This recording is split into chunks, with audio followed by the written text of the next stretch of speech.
Hi, Wendy back with your Homegrown Agents Tuesday tips. And we have... I'm Shonda. This is Ron on a Stick. I'm Susan Steblay. And we're here just to, this time our question for Susan is more just the very basic strategies to get started. Can you give us a little bit? Sure, absolutely. So I think that one of the easiest ways to get started is to buy a personal property that you intend to turn into a rental property. One of the best reasons for that is that there's really good terms for a personal property. Okay. There are USDA loans and VA loans, which are 0% down. There's FHA loans, which are 3.5% down. And the most conventional loans are 5% down. So where typical investment loans tend to be anywhere from 15 to 25% down and are typically 1 to 1.5% more in terms of interest rate. Okay, good to know. So if you buy this single family home, you have to live in it for... You have to live in it for a year to be in compliance. Okay, so a year to be in compliance, and then you can rent that and move to the next investment. Correct. Or a personal home, or however you're going to do that. Yeah, and another part of the strategy that's really effective is that on a personal residence, there are 90 to 100% financing options. Okay. So you can often, over time, recover your down payment if you're living there, let's say 2+ years. Okay. And then you can take that down payment and reuse it again for your next property. And then you can keep cycling that same capital and build a small portfolio over time. Good to know. Fantastic. Are there any lenders out there that are like specific to investments, or people that you've worked with that you just thought were amazing with understanding the ins and outs of investments and how to do it for the least amount of money? Sure.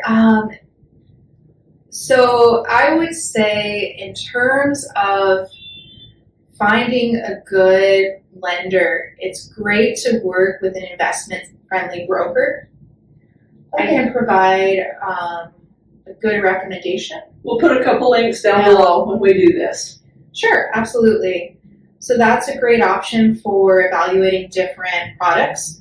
It's also great to shop around at your local credit unions. So a lot of credit unions will have what's called portfolio loans. So they independently make their own loan programs. Oh, okay. So pooling investor funds, pooling their own funds. So there's often better deals at local credit unions than more national programs. Oh, that's good to know. And we can go to whatever credit union we use and that we already have a relationship with, maybe on that?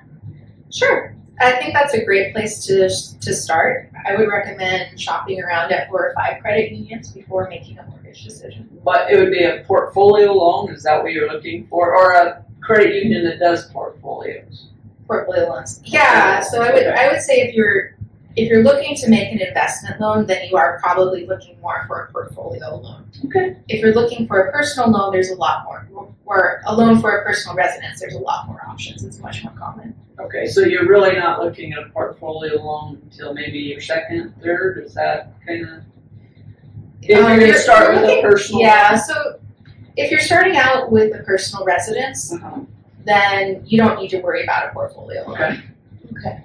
And if you're looking to buy an investment property as an investment property, that's when you would be more looking at a portfolio loan. Oh, okay. Or more of an investment-friendly product. Okay. Understand that. Anything else that we should know or for first times? So another great option is seller financing. Okay.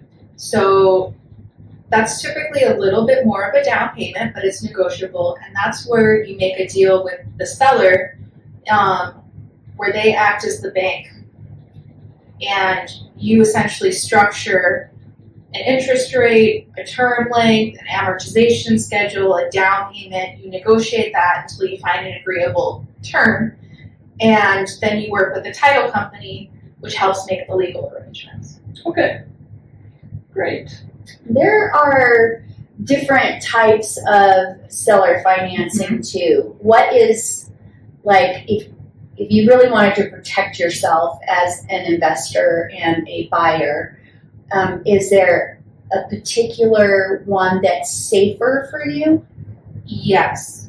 So here at ERA, as full disclosure, we are only allowed to participate in true seller financing, and that's where the property is owned free and clear. Okay. There are other types of seller financing where there is an existing mortgage in place.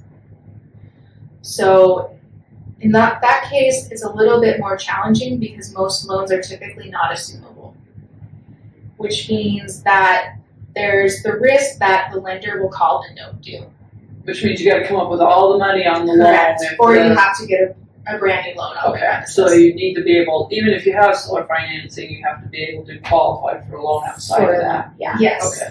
I would say that that's realistic. You would have to, well, it would be recommended, I'm not a lawyer or accountant, for you to Where have, does she play one on TV? nor do I plan one on TV.